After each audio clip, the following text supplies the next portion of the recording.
छत्रपती शिवाजी महाराज आणि तानाजी मालुसरे यांच्या पराक्रमाची साक्षी देणाऱ्या सिंहगडावरती आज दुर्गदिन साजरा करण्यात आला। ज्येष्ठ लेखक आणि भ्रमंतीकार गोनी दांडेकर यांच्या स्मृतिदिनानिमित्त दरवर्षी एका गडावर दुर्गदिन साजरा होतो आणि याच दुर्गदिनाचं औचित्य साधत पुण्यातल्या इतिहासप्रेमी मंडळांच्या वतीने सिंहगड जागरण या उपक्रमाचं आयोजन करण्यात आलं होतं।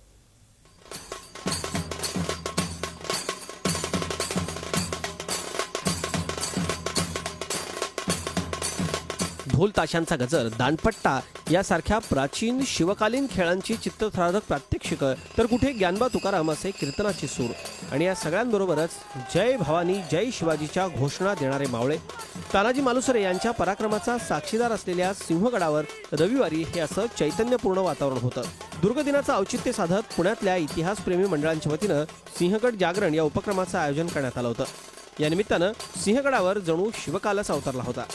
इतका उत्स्फूर्त प्रतिसाद या कार्यक्रमाला मिळाला आणि एक सुंदर मिरवणूक आपल्याला बघायला मिळाली की लोकांनी सकाळपासून वेगवेगळ्या शिवकालीन पेहरावामध्ये ते इथे आले आणि अतिशय उत्साहाने गडाबद्दलची माहिती एकमेकांना देत आहेत, अश्वारोहण केलं आणि त्याचबरोबर आधुनिक उपक्रम सुद्धा इथे सादर केले गेले, जसं रॅपलिंग आहे, रॉक क्लाइम्बिंग आहे आणि घोडेस्वारी करतायत लोक, आपल्याला ऐतिहासिक गेटअप्समध्ये फोटो काढून घेत आहेत। एक इतिहासाचं सुंदर जागरण असं स्वरूप यावर्षी या कार्यक्रमाला मिळालं। मला याचा खूप आनंद होतो।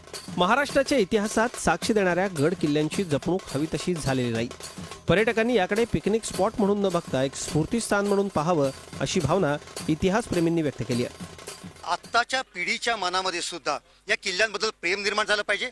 हे किल्ले केवळ पर्यटन स्थान नव्हे तर आमचं तीर्थस्थान आहे, भक्तिस्थान आहे आणि उद्याच्या भविष्यामध्ये भारताला जर का वैभव संपन्न बनवायचं असेल तर त्याची प्रेरणा सुद्धा या किल्ल्यांकडून मिळू शकते। असा धगधगता राष्ट्रप्रेमाने भारलेला त्यागाचा इतिहास या किल्ल्यांना मिळालेला आहे। किल्ल्यांवर केवळ पिकनिकला न जाता त्यांच्या जपणुकीसाठीही झी 24 तास रहा एक पाऊल पुढे।